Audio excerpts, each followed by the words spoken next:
just going to be a free kick, despite the pleas of the Turkish player, led by Onur Saglam, asking whether that did indeed constitute a yellow card. But Brazil, just occasionally being a bit careless in possession. The last thing they want to do here is give Turkey a route back into the match. As you said, could be that momentum shift as and when they take the shootout, which will replace, I believe, the presidential penalty. If he does bring him down, he clips his heels like that. It's a 3v1 going forwards for Turkey. It is going to be Chechim. Well saved by the goalkeeper, had a good line of sight, watched it all away, but still needed to produce the save and, crucially, push it out of play. Yeah, but that might just get Turkey going. You know, you never know. Not the kind of team that are going to give up Turkey, that's for certain. Brazil do benefit as well from the fact that a lot of them have known each other a long time. That's what Gaules told us pre-match. Barata in particular, the goalkeeper, someone seen as Gaules worked with before. And here go the Brazilians. He's going to need to wait for the reinforcements to arrive. He's kept it in play well there, but in the end just ran out of do benefit as well from the fact that a lot of them have known each other a long time. That's what Gaules told us pre-match. You know, the funny thing is, when we watch Kings League football, we're only 9 minutes in, 10 minutes really, but when we reach the 18th minute mark, Patrick, you already think, what's the best thing for Turkey? Do they want a 1v1 or 2v2 where there are more goal-scoring chances, but it's always difficult against Brazil, or do you prefer just chancing your luck 6v6? And a reminder as well that in case you need a motivational playlist or you want some new tunes to get yourselves going in 2025, then please go check out the Kings World Cup Nations playlist made by your favorite players and streamers, everyone pitching in for that one. That's on Spotify, one of our partners, and we thank them. Yeah, you're right, Simon. Ordinarily, I would say you want as few players on the pitch as possible so as to have those shooting chances. But when you're up against the technical Brazilians, and they gave the ball away again here, we saw it earlier on, Kelvin was not only better 1v1 going forward, he also had the presence of mind defensively to get the better of Swadak. So I would say against any other team, you'd almost want 1v1, no goalkeepers. Against Brazil, maybe a 2v2 or a 3v3 all told. That was sloppy, I think, from Brazil's point of view, because they need to bury the game here, the Brazilians. They can indeed put the game to a bed, but not anytime soon because of all those unique rules about Kings League. No particular advantage is big enough, you would think, because goals can all of a sudden count for double with the secret card with those final 2 minutes. But of course, trailing 3-0, Turkey are a long way behind here. They need a period where they can have the game settled. They arguably need to score a goal as well, just to give something to the Brazilians to think about. But Brazil again pursuing another goal here with Leleti, who forgot the ball in the end, much to the relief of the Turks. Another big factor, which we probably haven't discussed, is that these Brazilian players know each other so well. A lot of them play for G3X FC.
because they need to get themselves on the scoreboard. They need to try and make something happen. So we haven't seen this often at all, that the Dresden penalty is used in the first half of play, but Turkey have to get themselves going, PK. They do indeed, and as you said, it's not going to be a presidential penalty, it's going to be a shootout, which means it is delegated to a player on the pitch, on the scoreboard. They need to try and make something happen. One so of we these haven't Turkey seen this outfield often players, at all. Swadak, who's taking the ball, is going to have to dribble in the first half from the centre circle towards the opposition goal. He has 5 seconds to score, and as you said, it's not going to be a presidential penalty, it's going to be a shootout, which means it is delegated to a player on the pitch. On the scoreboard, they need to try and make something happen. So we have just to work quickly because Brazil have immediately responded to the presidential play. The Turkey towards the opposition goal. He has 5 seconds to the Brazilians, and as you said, it's not going to be a presidential penalty, it's going to be a shootout, which means it is delegated to a player on the pitch. On the scoreboard, Easy for Morata, it was pretty shocking in the end.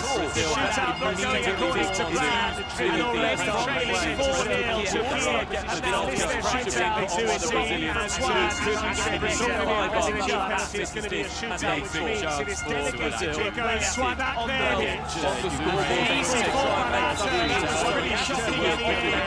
The shootout not going according to plan, and already trailing 4-0 to Kiev, and now this is their shootout to indeed, and Suarez, as you said, it's not going to be a presidential penalty, it's going to be a shootout, which means it is delegated to a player Suarez there warming up. Easy for Morata, it was pretty shocking in the end. The shootout not going according to plan. Dear, it is Stagi, which is short for U Stagiario, the intern, the trainee. He's one of the 3 presidentials presences there. One is Gaules, who we've become very familiar with, Chris Geddes, who took one the other day, and now it's the turn of U Stagiario, who threw the Red Bull dice during another fixture yesterday, and now he's going to have the chance. Kelvin with a few words of advice and some encouragement too from the skipper, because if this goes in, I think we can already start to plan possibly for Brazil being in that second semi-final, provided U Stagiario scores. He needs to get the better of one of the best goalkeepers, if not the best, in the tournament, in the shape of Oktay Kazan. Big pressure then.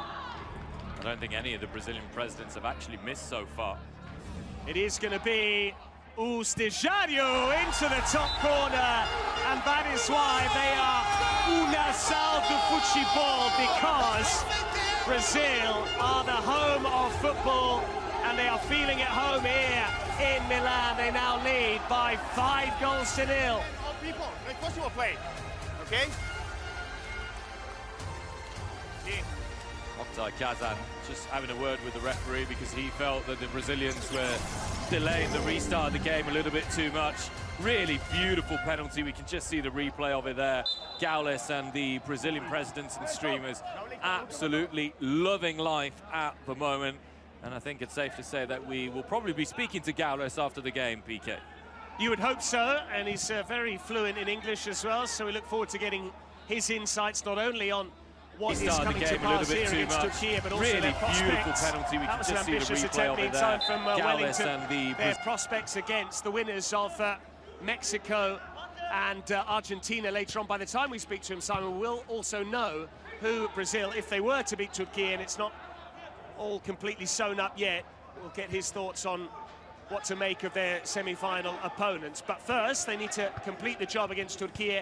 It would take a dramatic turnaround for this game to be indeed flipped on its head. More than anything, I just don't think Turkey have showed us anything. They've been sloppy on the ball. They've not really created too much chances. I mean, look at that again. So risky. I guess you have to take risks, but anything that could go wrong for Turkey so far has been going wrong. Andreas Vaz teeing up, another teammate. Good save, though. They needed to keep it out. Davy unable to score, but otherwise that was 6-0. And Turkey at least taking some encouragement from that. Their streamers and Preston watching on back home.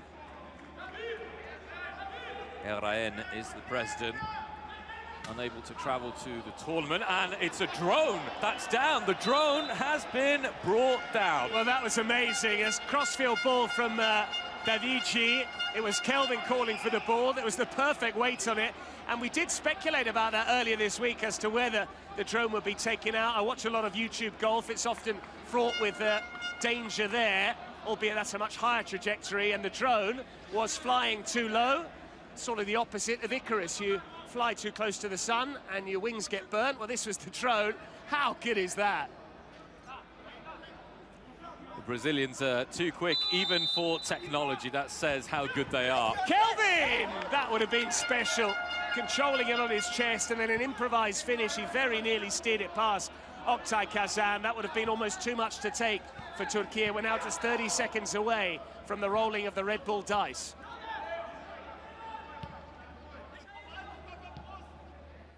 Oktay Kazan. Look at this from Brazil, who continue the high press. They've won it back. Here's Kelvin, another save, 2 in a row from Oktay Kazan, and but for him, Brazil could already be out of sight. As it is, they have 1 foot in the semi-final, but the Turkey keeper showing why he was one of the players we picked out as the stars pre-match. Clock being ticked down, and now we will have the roll of the energized Red Bull dice, which is going to be done by a very special guest.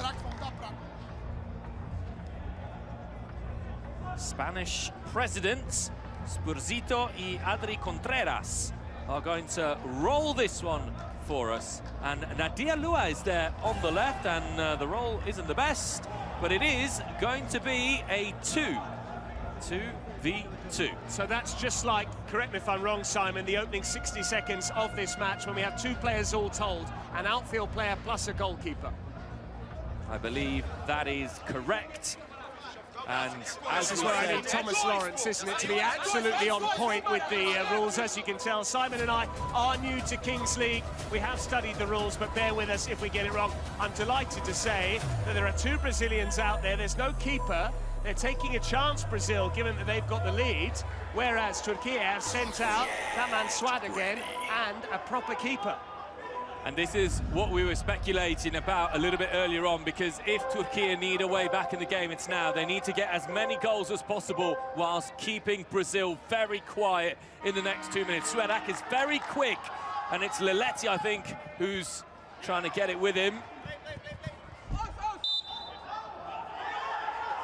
It was Leletti. The ball's gone out of play now. Brazil make a change. They want to get Barata on, the goalkeeper.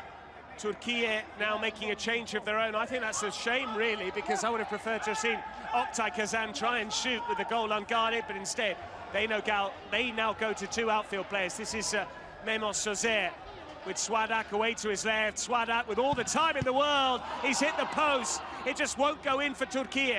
Swadak can try again, or he can use Memo Sozer. He finds the captain, the skipper, takes his time, and does finally convert. Turkey on the board. How they needed that goal. Memo Sozer with the strike. That's big from Turkey, but the biggest element is now, because Oktay Kazan has got to keep the follow-up from Brazil out. Brazil, who are going to have to move the ball a little bit quicker than that, or they might lose possession to Turkey. There was a check ongoing. The referee said it's okay, and it's Kelvin on the ball, and more often than not, you know what that means. Kelvin, indeed, using his colleague away to his left to try and outfox the defender. Needs to stay on side as well, Kelvin. And had he latched onto that, he would have scored, but it was just slightly overhit. Disappointment, really, because Lipao's cross was a touch heavy. This is big, very big for Turkey, Patrick. If they can get another one here, if they can come out of this 2-minute period, having reduced the deficit to just 3, with the secret card to come in the second half, who knows what may happen? But it's a big, big if. It is a big if, but it's what you were talking about, Simon. Here's Swadak with the time to measure a finish. Again, he was caught in 2 minds. We've seen that before. No foul by Kelvin. The goal is unguarded. Calamity for Turkey. It's yet another goal for Kelvin. That's going to be his hat-trick. And Brazil are running away with this one. I think Suedak needs to change his boots. He's slipping all over the place. Here's Memo Sozer. I think there's a VAR check to see if there was a foul in the build-up. It was difficult for us to tell from there. Is he clipped? Nothing wrong with that in my mind. And indeed, we play on. Memo Sozer, they need to score here, Turkey. Again, they've gone with the 2 outfield players, but that is fraught with dangers. We've just seen Swadak does convert. And it is 2-1 in this period. It's offside. It won't count, the flag is up. How disappointing for Turkey. We're into added time here. 30 seconds and Brazil can now take their time over this. Kelvin is going to wait again for another colleague, Andreas Vaz wearing 10, and if Brazil score here, they could go in at half-time leading by 7-1, which is remarkable. Kelvin then, does he go for goal himself? Does he try and tee up Andreas? Here is Andreas. Tempted by the shot, Kelvin has time and space, and he never misses from there. 4 goals for Kelvin Oliveira. It's 7-1. Tá frio, tá muito frio, pá. 7-1 Brazil at the break. It is full throttle, an unbelievable understanding of the rules. Turkey are stunned into silence. Look at the atmosphere there on the Turkish bench. They don't know what to do anymore. And from 5-1, it's ended up being 7-1, and you're tempted to say, all but over. And let's talk about Brazil's attacking potential first. We'll hear from their coach. Eles estão querendo muito o jogo e vai sair contra-ataque pra gente. Vamos jogar nesse 3-2-1, a gente vai voltar com o mesmo time que a gente sempre começa. O Wembley, Lipão, Lelete, os que estão descansados, Jefinho, Rufino e Choco. Vamos lá, vamos lá. Não perde, não perde. Galera, 20 minutinhos. Ei, vem aqui, ó. 20 minutinhos. Onur, sol tarafta Berk, sağ, ortada Hasan, Memoş, Aytür und Furkan. Tamam? Tamam. Zieh sofort die Karte auf. Nicht erstmal noch reinkommen?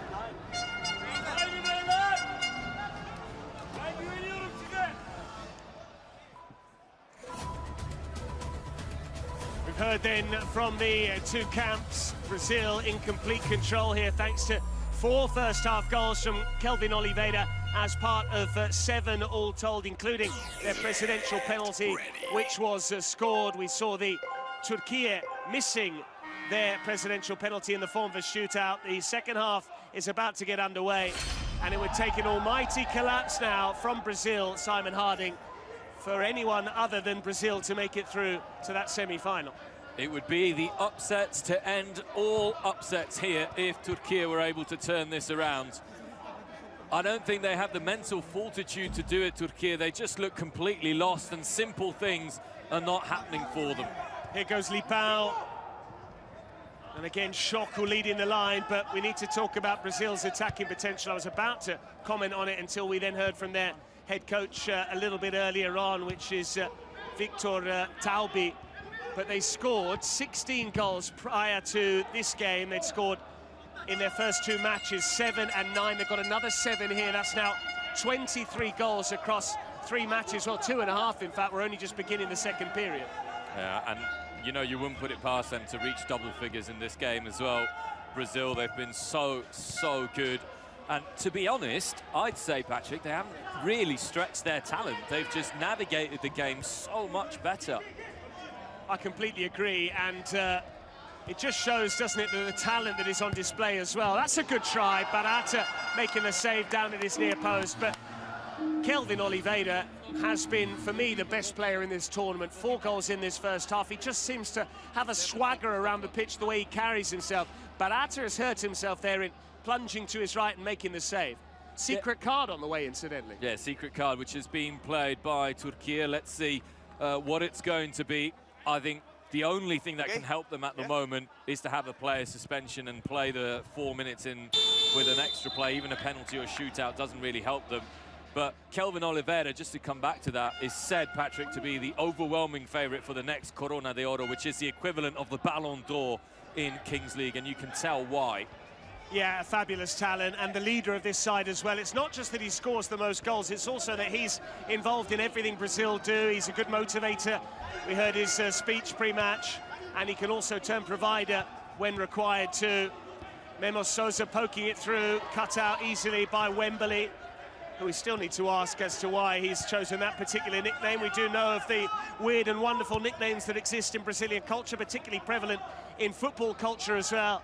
But Turkey look a little bit lost out there. Someone needs to step up and inspire them. And if you do get that player suspension, Simon, who are you taking off? Surely it's got to be Kelvin. Has to be Kelvin.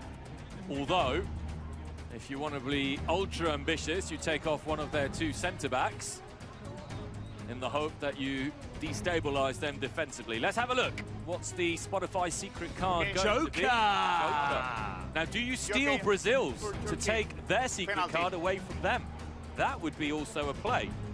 Oh, I've not seen that done before. That would be great. You are allowed with the Joker card to steal Penalty has the been Brazilian selected. card and the penalty. I'm surprised by that, because even if you score, you go to 7-2, you're still 5 behind.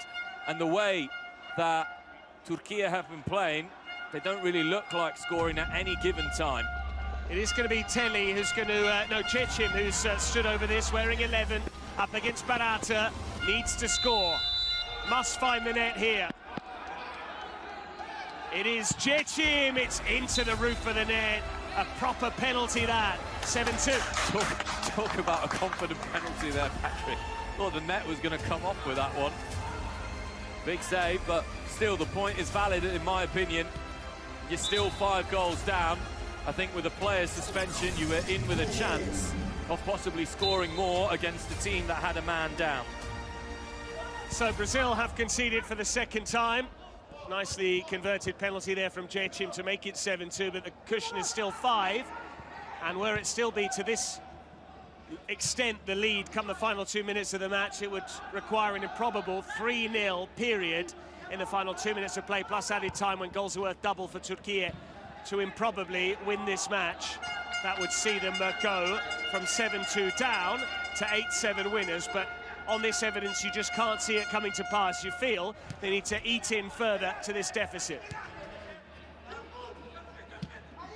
They need to eat into it a lot more, and they need to throw caution to the wind.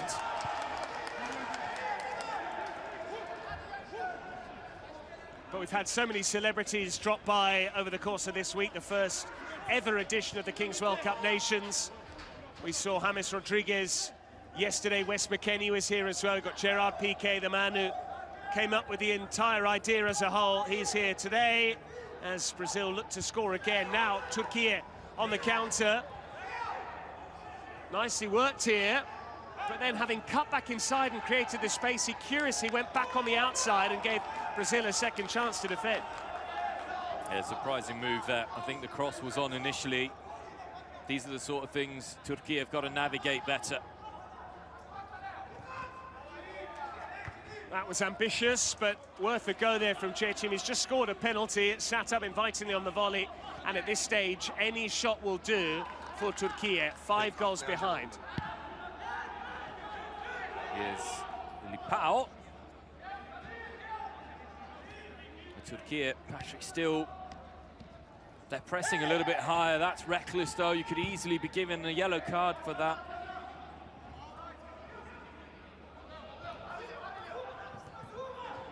Here's a chance for Kelvin, and it's put home. Another simple finish for the Brazilians, working the 2v1. Lelete with the goal. The goal and a celebration to match as well. A couple of somersaults there. It's samba time from the Brazilians. They are absolutely loving life. Turkey are down and out.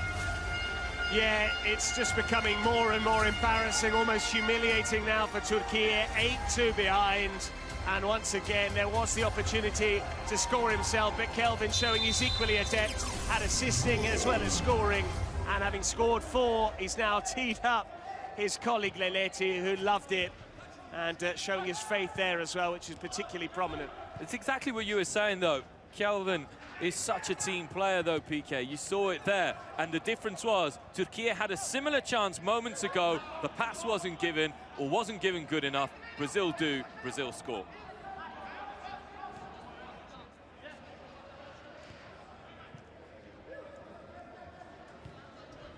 And if you are fancying a little bit of a trip to Southeast Asia, then look no further than Air Asia Move. It's your favorite travel companion across the region. Couple of trips, lovely opportunity, so many places to see. If I could pick, then I would probably go to Vietnam or Laos. So rich on history, and as you know, PK, I am a little bit of a history geek. Yeah, I'm quite keen on Japan. That would be my next destination. It's just whether I can afford to go, but maybe with AirAsia we can sort something out for me, a special discounted ticket. Who knows? Secret card on the way. We've seen Turkey, they played theirs. They had a penalty, having initially drawn the joker. They scored the penalty, and now Brazil, presumably, if you're Brazil and you get a joker, you would probably choose a penalty yourselves as well and just try and inch further clear of Turkey, but we don't know what card is about to be produced. We'll find out very shortly as and when the ball goes out of play, which could be now. Instead, they've kept it in. Kelvin Oliveira again charging forward. He was pulled back, no foul, says the official. And maybe Turkey again, Swadak just taking too many touches, too much time. Kelvin has it again. Once more he felt he was fouled. The challenges are flying in now. It does go out of play, and here comes the secret card. Yeah, let's have a look at what Brazil are going to draw, and a reminder that Turkey had that joker, so whatever Brazil have now, Turkey could have stolen, and the worst thing for them would be a player suspension, because this would become a massive score. It is the penalty, so penalty chosen by Brazil, and an opportunity perhaps for Kelvin to get his 5th, I think it would be. Indeed, he's nodding along there, Kelvin, because just had a word with his colleagues. A glance sufficed, and it does look like he is going to be the man charged with trying to further increase this already healthy lead for the Seleção. And Kelvin also has his own personal objective, which is namely to finish as the top scorer in this competition. He's got some pretty tasty challenges, the likes of Obe Martinez and of course Nadir, who is in the house tonight as well. But I fully expect Nadir Kelvin has 8 to convert. PK, so I think Kelvin would move ahead now. Big puff of the cheeks from the Brazil number 9, Kelvin Oliveira. Into the corner it goes. He waited to see if the goalkeeper would commit himself. He didn't commit himself. Tá frio, pá, tá gelado. Ice cool again from the skipper. A celebration that's been made famous in the United Kingdom by Cole Palmer of Chelsea, who does that every time he scores. Kelvin Oliveira embodies that ice-cool composure to absolute perfection. 4 goals in the first half for Kelvin. That's his first of the second. Brazil having won 9-2 against Germany, now lead 9-2 against Turkey. They beat Korea 7-4 in their opening match. That's already looking like a very good result for any opponents to Brazil. We should be giving perhaps Korea more credit for the way they kept the Brazilians quiet, but they seem to have found a new gear. Andreas Vaz with the creativity. But in the end, Brazil couldn't make that attack work out. But again, the determination to charge back and win the ball, fabulous again from Maicon. Powerful running once more. Speed now. This is Davigi. Good challenge, an important sliding challenge there to keep Rufino quiet. And they're celebrating now every challenge. That's what it's all about. We know about the flair and the poise and the tricks that the Brazilians possess, but it's also about that determination too to go and win the ball. We're talking about that 9-2 scoreline against Germany. I think that's the biggest scoreline we've had at the tournament, if I'm not very much mistaken. So any extra goal without response from Brazil would mean this would be the biggest scoreline so far. It would, albeit as a caveat to that, 2 of those goals counted for 4 in the latter stages of the game. So yes, they technically only scored, I think, 7 that counted for 9. Here they've now actually scored 9 in their own right, and if they were to score in those final 2 minutes of play, then goals will definitely be worth double. But here's another chance. They're making this look so simple.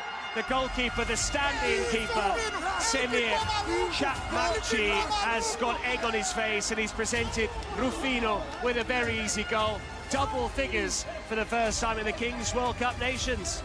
This is going to be a very, very, very long 8 minutes 30 for Turkey, who, yes, were the underdogs, but we never expected them to be swept aside the way they are being swept aside. This is total football from Brazil. It is, and they just saluted the 3 presidents there, the team of Gaules, Chris Guedes and Ustejario.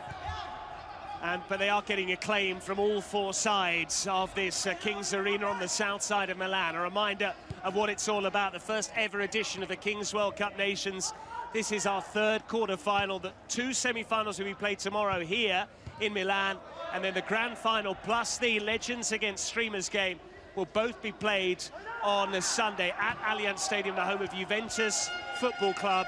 More than 40,000 fans will be in attendance for that. A performance from Mahmood, who is a famous Italian artist as well, internationally recognized.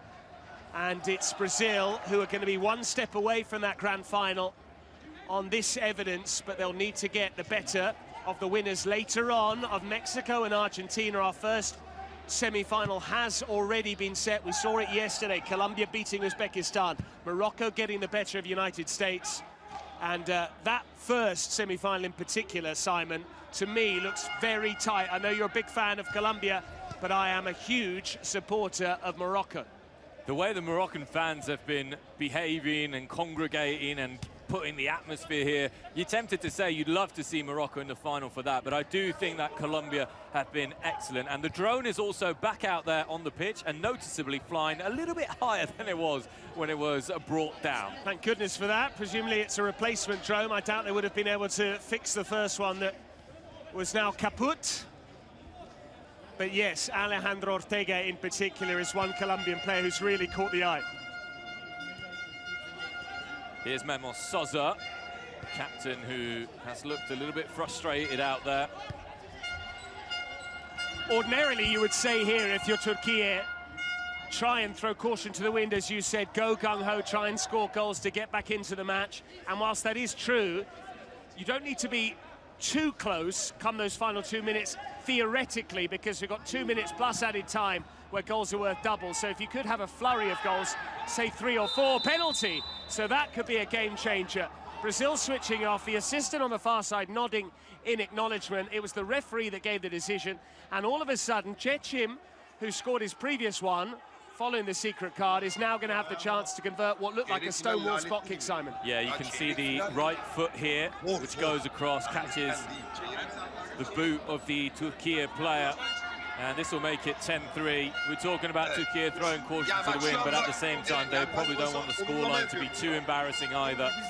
I think at this stage, the game is gone. Let's see what happens. But first, this penalty, PK. And it's no longer Barata between the sticks. They've mixed things up, the Brazilians. Barata was beaten by the previous spot kick. It is going to be Chechim again. Chechim steps up and scores once more. He's at least doing his bit for the Turkey cause. It's back to 10-3. João Pedro went the right way, but couldn't keep it out.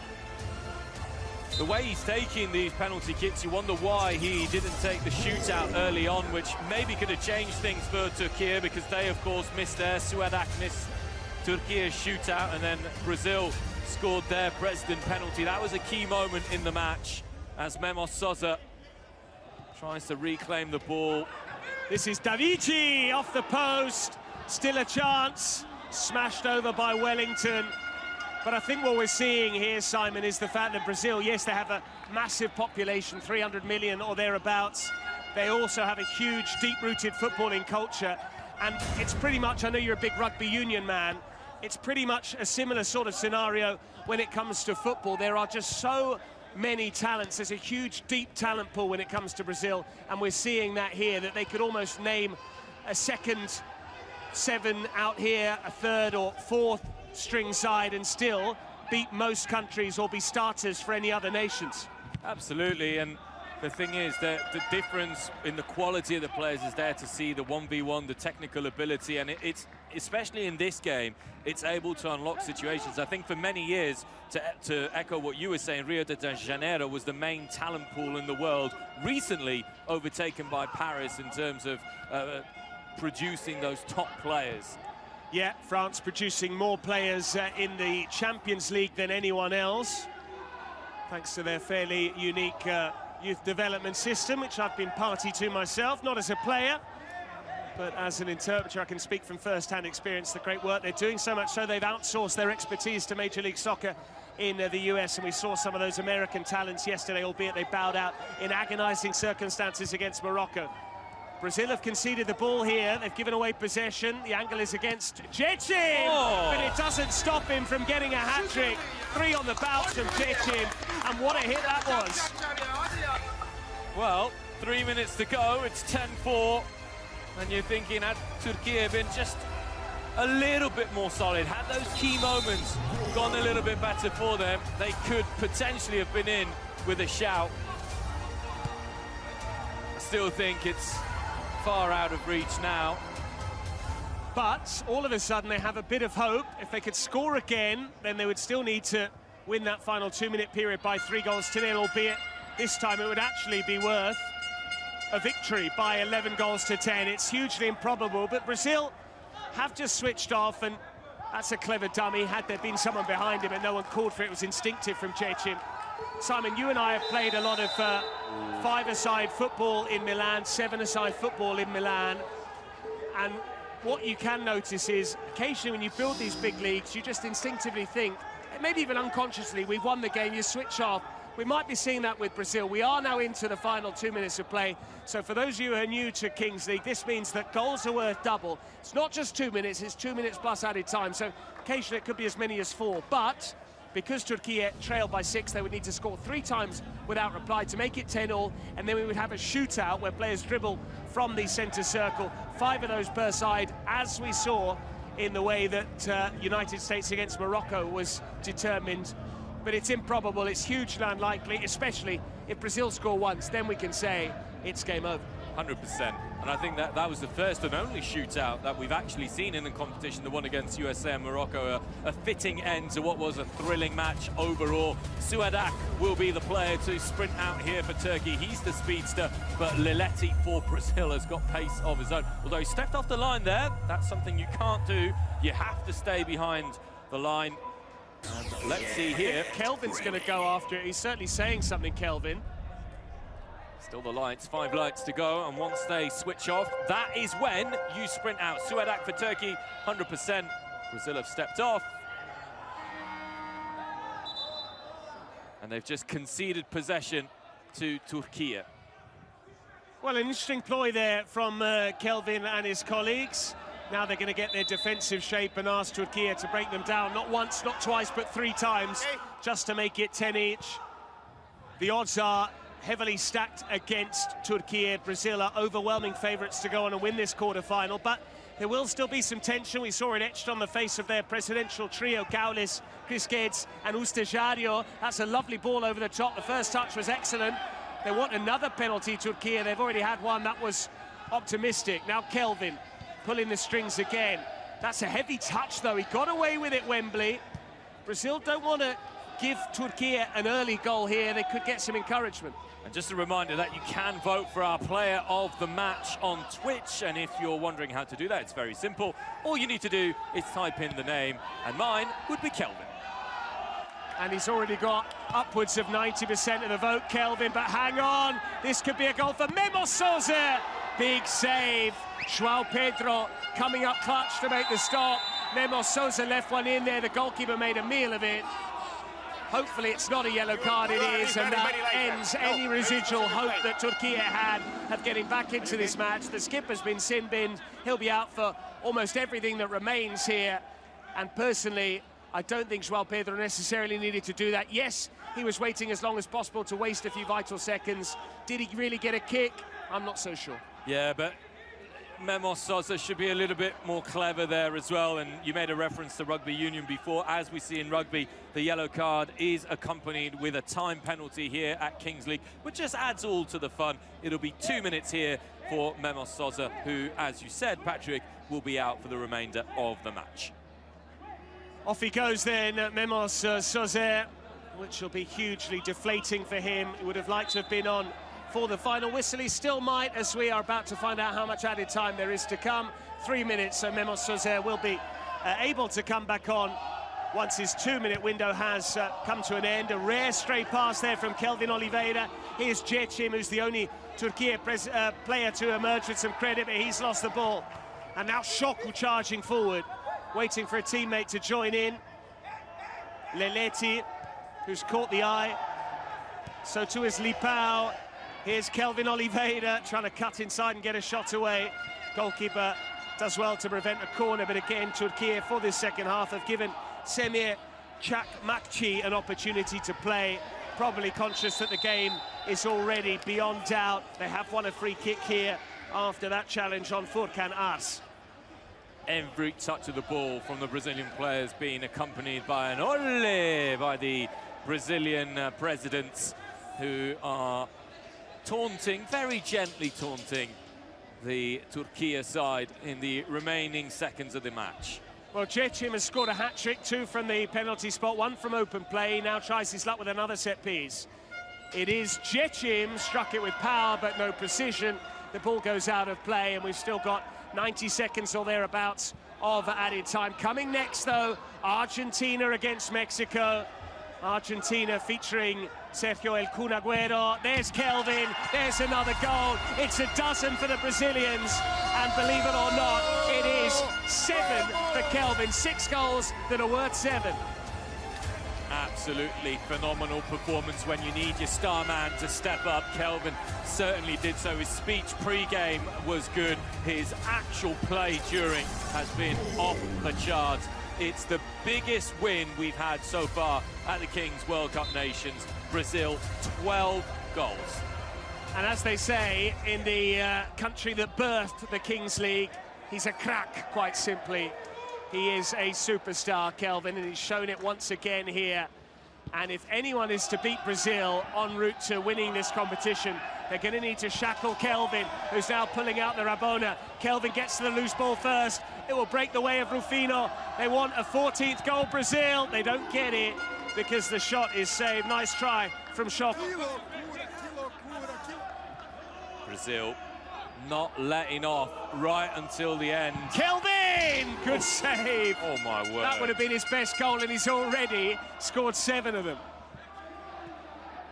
And even Gaules was shocked by the force behind that effort. That's a great piece of skill. Nearly put into the top corner. They're enjoying themselves. That was Li Pao turning on the style. Just toying with Turkey at the moment. They're absolutely toying. That was a good ball, actually, as it happens, from Memos Sosa. And with that, the 3 added minutes have come to an end. The biggest winning margin we've seen in the Kings World Cup Nations, and it comes in a knockout match for the Brazilians. The Seleção win by a remarkable scoreline, 12 goals to 4 in the end. Kelvin Oliveira leading from the front. He got 6 all told, 7 as it counted, because one of those has scored in the final 2 minutes. Cecim with a hat-trick for Turkey in a losing cause. And now we're going to see who meets the Brazilians in the semi-final. Mexico and Argentina getting on court. But we will leave you very shortly with the highlights of this match.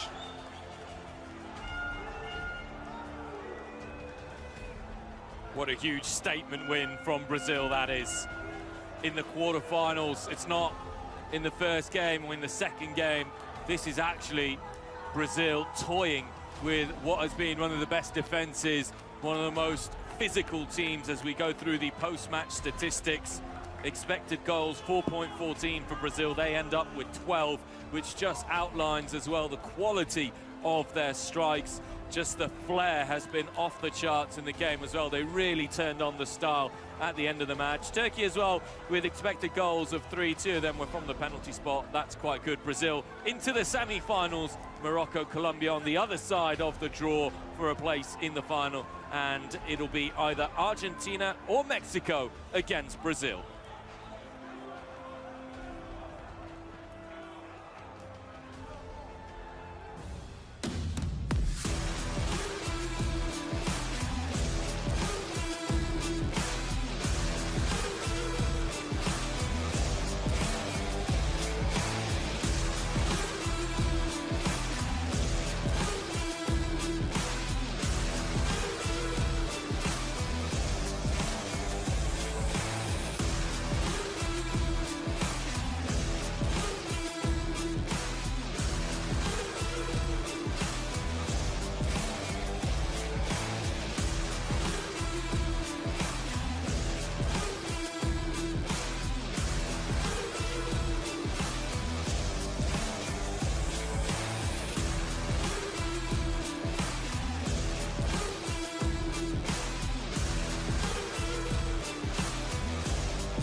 Argentina, the land where the gods of football reside. From the white of the clouds and the blue of the sky emerged La Albiceleste. When nothing seems to go right, the miraculous hand of God appears once again to reach an impossible victory. Mexico knows better than anyone how big a Kings World Cup is. They hosted it before, but couldn't win. Now their thirst for revenge has become a ritual of the favorite without a crown. From beyond toward victory. The last quarter-final at the Kings World Cup Nations. It is Argentina and Mexico for a place in the semis against Brazil.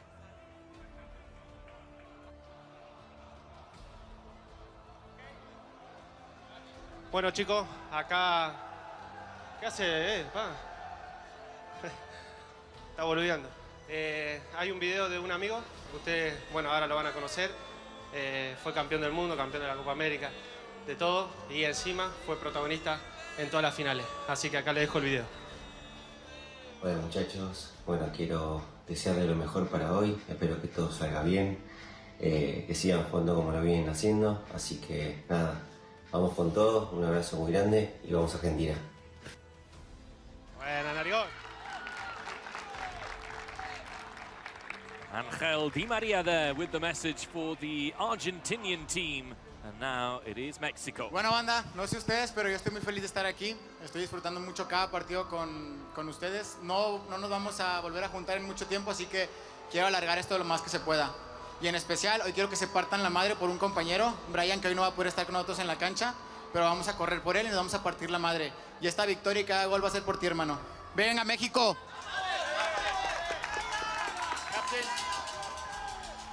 Viva Mexico, the message from Obed Martinez. And now it is time for the national anthems. Argentina against Mexico.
What a game this promises to be, the last quarter-final of the Kings World Cup Nations. The Mexicans looking to fire themselves up with a really passionate display and song in the national anthems. Kun Agüero teeing up Argentina in this game. Patrick Kendrick, how do you see this one going? Well, there's Javier El Pupi Zanetti, the Inter Vice President and Argentina legend as well. He's here to cheer on the Albiceleste. The Twitch viewers see it as Argentina having the edge.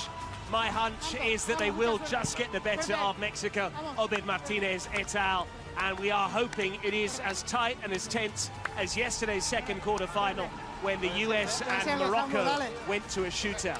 Yeah, we've seen Turkey, who were billed as one of the best defences so far in the Kings World Cup Nations. It's the same for Argentina as we see the drawing of the Spotify secret cards. Argentina 100% in terms of getting the shootout. Indeed, 2 games, 2 shootouts for the Argentines, and if they were to get that again, they've got a pretty accomplished number 10 there, Sergio Aguero, El Kun, who is a team owner as well, lest we forget. But there is huge support for both of these sides in the arena, where we've already seen plenty of Brazilian fans turn out to watch their dominant display a little bit earlier, 10 goals before they beat Turkey. But now it is the turn of these 2 Latin nations, Simon. Mexico with Obed Martinez, but Argentina led by the icon that is Sergio Aguero. Yeah, Argentina, who are going to start with Ezequiel Cohen alongside the goalkeeper, as expected. Obed Martinez will kick-start things for Mexico. So much excitement today to finally see Kun Aguero play for the Albiceleste. It's time for the lights, and off we go. The last quarter-final, lights on, lights off. And Obed Martinez herring after the ball, which descends from that 5-metre cage once again. Obed Martinez winning the tussle against Cohen. And we've already seen what a technical player he is. Monterde as well is very accomplished. We've seen plenty of Mexico's matches throughout this competition so far. Goalkeeper no stranger to shooting from distance, but Obed Martinez will try his luck. Yeah, here's Obed Martinez looking for a first shooting chance, and he's denied by a really good save. Luis Sanchez there sticking out a strong right boot. Well, he opened up the angle there, Obed Martinez. The only surprise is that he didn't actually score. Yes, the goalkeeper made the save. Down at his near post, one you'd expect him to accomplish. Would have liked to have seen Obed Martinez maybe go back across the goalkeeper, but he'll try again. Yeah, the good thing for Mexico is they get the ball back. Obed Martinez trying to get past Cohen, same way. Little bit of a trip, no. Obed Martinez, and he's denied by the woodwork this time. Well, this could be a sign of things to come. It is very early to be reading the tea leaves, but these could be negative omens for Mexico. So often they've started their matches in this competition with goals, and this time Obed Martinez denied by the upright, having got the better of the goalkeeper, but not this time. And Argentina will breathe a big sigh of relief. There could have been 2 down already. We've seen how important it is as well, these opening minutes in the game. Cohen just given a little bit of a talking to by the referee. Obed Martinez actually complaining that there might have been a little bit of a tug, and I think there is a check ongoing here. Está mirando. So está bien, we can play on. So nothing wrong with the challenge, and Argentina finally get the ball in an attacking position. And we're going to see what they're all about in the attacking thirds. And they are committing the goalkeeper forward, Luis Sanchez. Pablo Gomez hanging on the far side. Luis Sanchez, who scored already, but he finds Pablo Gomez. Sanchez, side to side it goes here from the Albiceleste. That's good play. And Monterde read it really nicely. Is that late from Cohen? Entitled to go for the ball, but it's going to be an early moment of drama here as the yellow card is brandished by the referee, and Argentina are a man down. Well, Cohen slipped. That's why he was late to the ball. I don't think there's a lot wrong with that. He's actually pulling out of the challenge. It's the goalkeeper's momentum which takes his head into the straight leg of Cohen. You could argue the Argentine player should have tried to hurdle the goalkeeper, but it all stemmed from him actually slipping when trying to retrieve that through ball, that lovely bit of skill, the flick. He couldn't get there, and all of a sudden Mexico have the edge. And Mexico here, who will welcome their 3rd outfield player. And you almost wonder whether they could make a substitution and bring on 4 outfield players with Monterde heading off. Monterde, as we've seen, is more than capable of striking the ball. So too is Obed Martinez. That's who Mexico will be looking to get the ball to. Here's Cisneros. I saw Cisneros actually score one into the top corner. It was a beauty. So he's capable too. Obed Martinez, third shooting chance, and finally puts away by the Mexican superstar. Obed Martinez opens the score. That's why they frequently try and get the ball to the skipper. He's so good in front of goal. It was an anomaly that he was kept out by the goalkeeper in the first instance, that he was denied by the woodwork in the second. Third time lucky, Obed Martinez gives Mexico the opening goal. Luis Sanchez kept his cool. Can he unleash here? It's gone a long way. The goalkeeper mustn't lose it, that's for certain. He has lost it. Yeah, good work from Chu Perez there. Obed Martinez. Mexico slowing it down a tad. Cisneros out wide. Here he is again. Obed Martinez hanging free down that left flank as Argentina still have 40 seconds on that yellow card.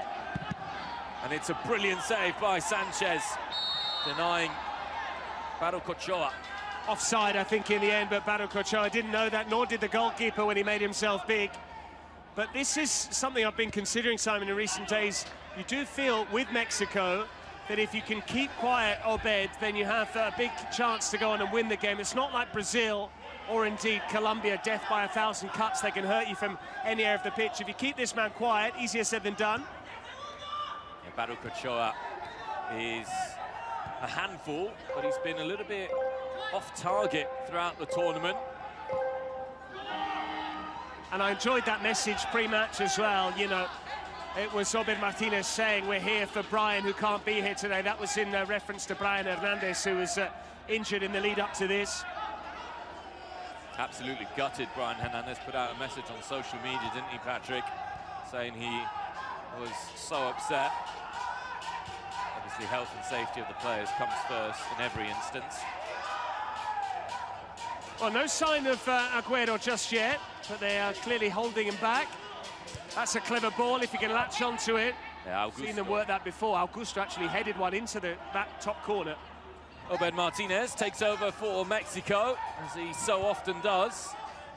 That one played back and picked up by Cesar Bernal, who's once again on the ball here. And it's miscontrolled on the sidelines by Jesus Chuy Perez, who's also been very lively for Mexico throughout the tournament. This is the first milestone of the match. 5 minutes have now gone by, which means it is 7v7. 6 outfield players plus goalkeeper, and no more. That was a late challenge coming in from Gomez on his opposite number, Obed Martinez. No more will we see players coming in this staggered start.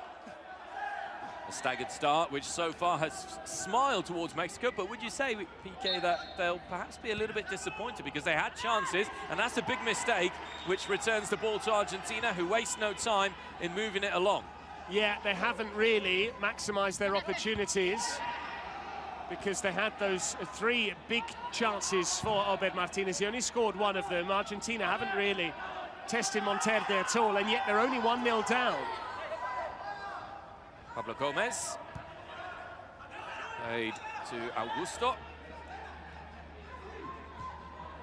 Argentina just looking to get themselves on the ball a little bit more. That's a clever little dink into the area. Held up and behind for a corner. Personally, Simon, I would have liked to have seen the player attack that with his head. He let it drop for the colleague behind him. Agüero taking a sitting position. See whether he is going to be stepping out to take the presidential penalty or not. But great to see him stripped in his playing kit. We've been teased, and this has been spoken about all week, whether El Kun would play. He will play. He'll also be in action in that Legends game on Sunday. Sambueza now up against Obed Martinez. Sambueza looking for a little bit of space. Once again, it's a corner for Argentina. Mexico look really fired up ahead of the game for this one.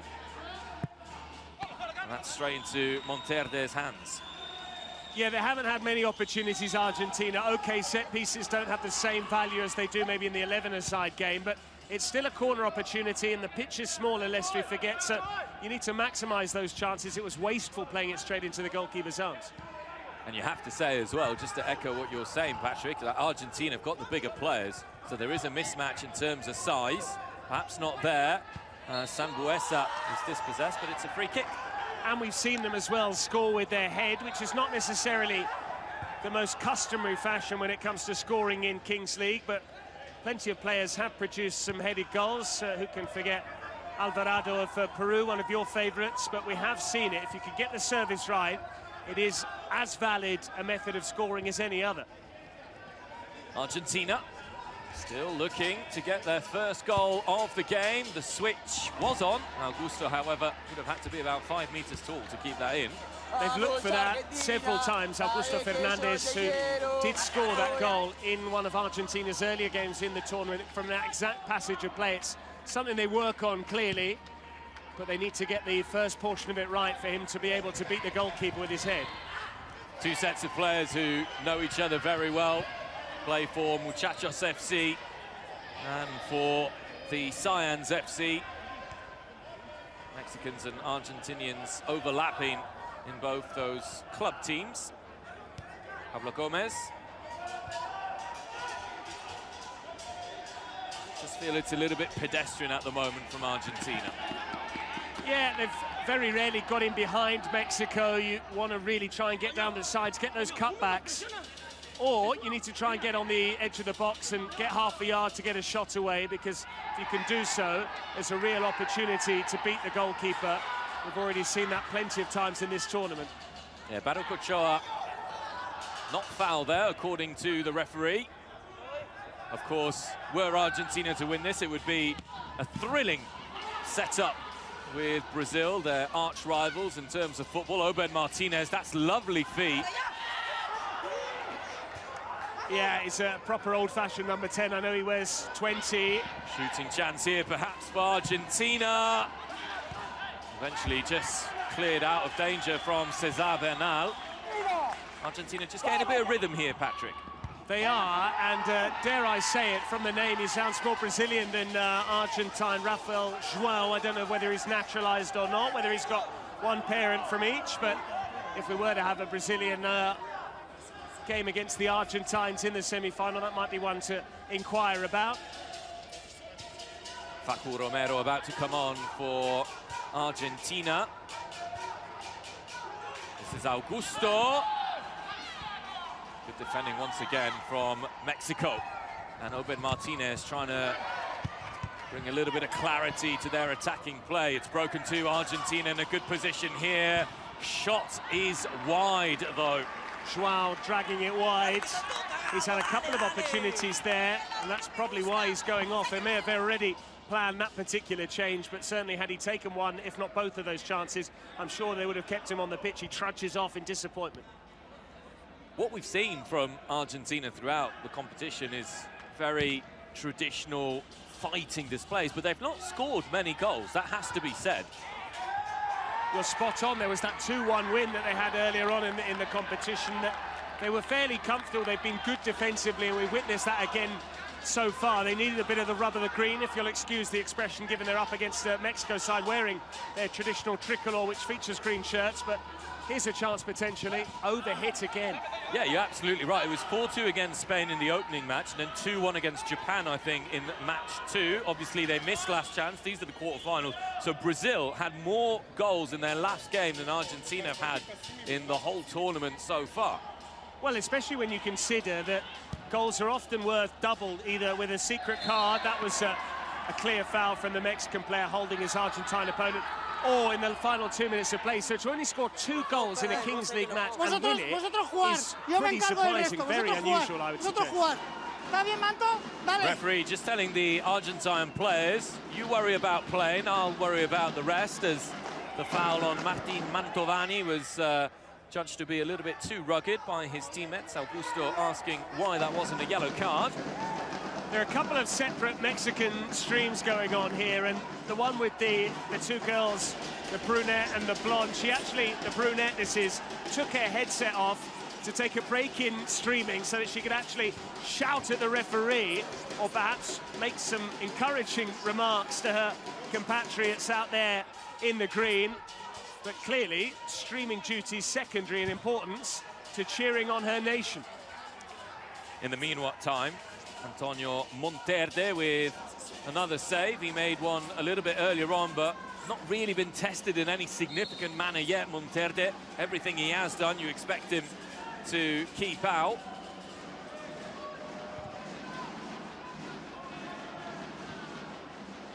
Faruk Ochoa there continues his tussle with Mantovani, who exchanges niceties with Ochoa. But as we've seen from Mexico throughout history, they will defend with everything they've got, PK.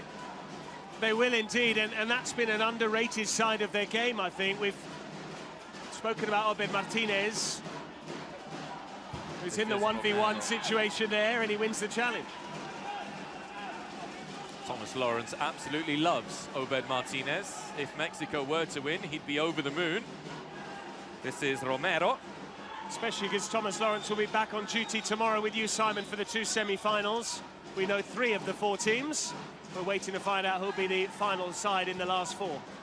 Might not be Argentina on that evidence. No, Argentina really, really struggling. But this is something that we probably haven't outlined enough, with Argentina reaching the quarterfinals with those 2 wins. But both wins were incredibly narrow, not particularly convincing. Yeah, in an ideal world, you would be both solid at the back and also free scoring at the other end of the pitch, but very few teams combine that. Maybe only Brazil, but even then they did concede 4 against Turkey. A bit of ill-discipline costing them conceding those penalties to Chechim. This might be a chance, though, for Argentina. They've got numbers, shooting, surely, and put just wide. Well, what a chance. A huge chance that's gone begging, and Franco Romero knows it too. He had the chance to square it. He decided to go for goal himself. He was off balance when he struck it. Even then, it appeared like it was arrowing towards the top corner, and that could be a huge moment in this match. Don't you think he delayed it a bit too long? I thought the window opened up a little bit earlier. Yeah, I thought once he was delaying, I was fully expecting him to just roll it square to his teammate, but in the end he went for goal himself, which is also another option. The teammate Schran had opened up space, but you've got to at least work the goalkeeper. He didn't even hit the target.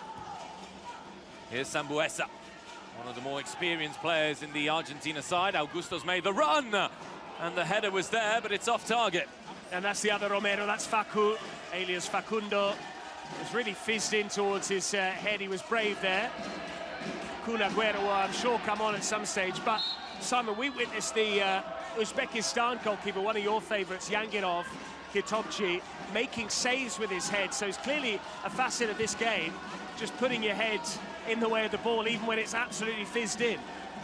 Facu Romero, that was a useful touch. Sambuesa, good challenge by Cesar Bernal. He's a big boy, Cesar Bernal, and I remember him scoring a header for Mexico in one of their matches this week, so he's a threat at set pieces. High boot there on Obed Martinez, meantime, who hasn't put a foot wrong. I don't think he ever even makes the wrong decision, let alone doesn't execute to perfection. I said this to you the other day, I'll say it again though, I really like his boots. I'm partial to that colour as well, but Obed Martinez, he carries his team. I think it's what you were saying earlier, the fact that if he's not on it, Mexico aren't on it. And that can be the danger for Mexico going forwards, if they go forwards. Yeah, and we're just 2 minutes away now from the Red Bull dice roll to energise us with a break. I've been supping a Red Bull myself, and a challenge is flying in. The dice, Simon, is going to be rolled by the Inter-legend, their all-time leading appearance maker, Javier Zanetti, who is also a restaurateur in Milan. I don't know if you've ever been to any of his restaurants. There's one near my place if you'd like to go for a steak dinner. Well worth a visit. Oh, I would love to go. El Gaucho, I went there with Will Fraser, who you know as well. I do. I would be well up for that. This is a chance. Oh, great defending. Handball, and then put over. Surely. Well, offside. Offside. Argentina through Navajas Sanchez as Facu NVJ on the back of his jersey. Found a little bit of space. Feliz Navajas. Feliz. He won't be very happy after that miss, but he was offside. But I like the play on words. I try. Here's Monterde once again, as we have 1 minute to go until the Red Bull roll of the dice. We do indeed, and He's a lovely man, Javier Zanetti. He's a one-club man, essentially, in Italy. Came to Inter very young in 1995. He was one of Massimo Moratti's first signings. Stayed at the club for years. Overtook Pepe Bergami's all-time leading appearance records.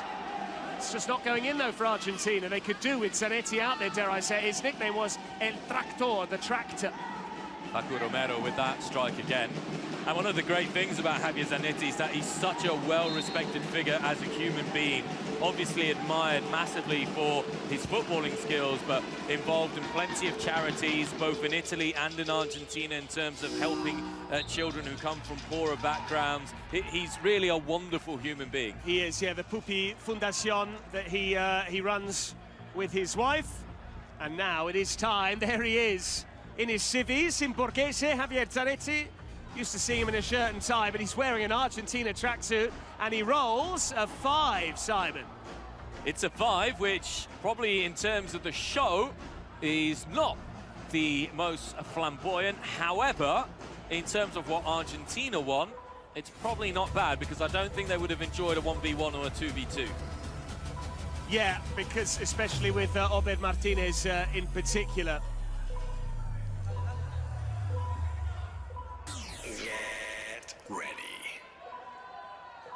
Well, on paper, Simon, this is not necessarily the most spectacular outcome you can get when you roll the Red Bull dice, but then again, we've seen quiet periods when it's 1v1 or 2v2. Who knows what's going to come about with 5v5? That's true.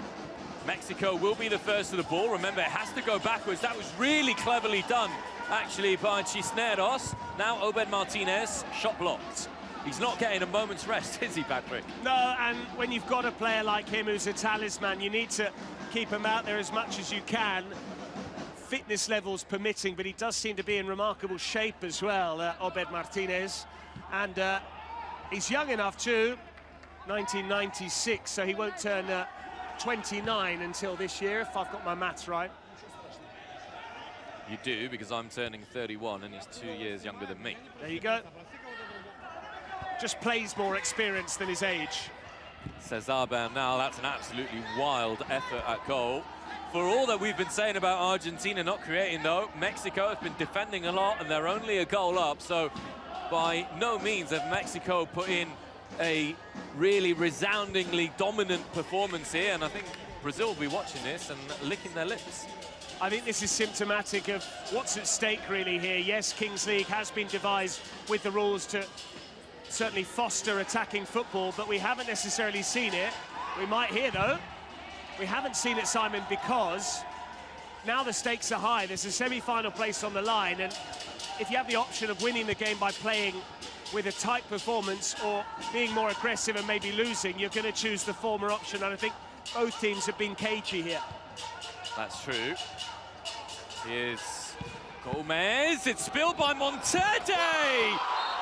One of Mexico's best players since the start of the tournament gets it horribly wrong, and Argentina level. They needed something like that, Argentina, to give them a bit of momentum. Zanetti salutes it. It was a very undistinguished piece of goalkeeping from Monterde. Credit to Pablo Gomez, though. If you don't shoot, you don't score. That's something Sergio Conceição said recently, the new Milan head coach. And Monterde was outfoxed in the end by the spin as well that he imparted on the ball with that very curious bit of technique. One each. Yeah, one each, and something that might just galvanise Argentina, bring a bit more life to their performance. Facu Romero's been excellent since coming on for Argentina. He's getting a little bit of a breather as Obed Martinez tried to play that one through. Here's Mantovani, who also very rarely misses any game time. Crucial at the back for the Albiceleste. Here's Joao. Joao, tailed by Obed Martinez. Mexico boxed into the corner, but Mexico win the ball. Absolutely, and there are no seats to be had here at the Kings Arena on the south side of Milan, because all of those official seats have been booked out. We've got people standing pitch side, And just to underline, Simon, how tight this game is, 1 each at the break. Yeah, 1-1 at half-time. Half which has been more tactical than flamboyant, that's for certain. Argentina will be pleased, and you feel that the momentum will perhaps be with Argentina going into the second half. We're going to hear from both corners now. Estamos bien, muchachos, estamos bien. No le bajemos la intensidad. No le bajemos la intensidad, carajo, dale. Nos han podido matar, estamos vivos, vamos, hay que aprovecharlo. Vamos que están cagados, vamos. Una, 2 vueltas y encaramos, muchachos. 1, 2 vueltas y se desarman. Se desarman, no siguen paredes, viejo. Dale, ellos no quieren más, Ellos Vamos. quieren más. Nosotros no estamos cansados, Estamos bien, ¿sí? Salimos con Manto, ¿sí? Augusto, Ezequiel, Facu Navaja, Sambu, ¿sí? Y Kun arriba. ¿Vale? Lo que hablamos, ¿sí? Kun se viene para acá, por ejemplo, Kun se viene para acá, Navaja con Manto ahí, ¿sí? Facu Navaja. Uno solo, güey. De ley va a haber uno solo, encuéntrenlo. Sí, por eso. Pero háblale desde antes. Gaby, pícalo ya.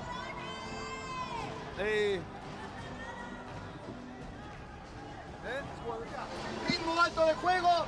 Pase, control, confianza. Vale, cambio de orientación. Venga, vamos chicos, va.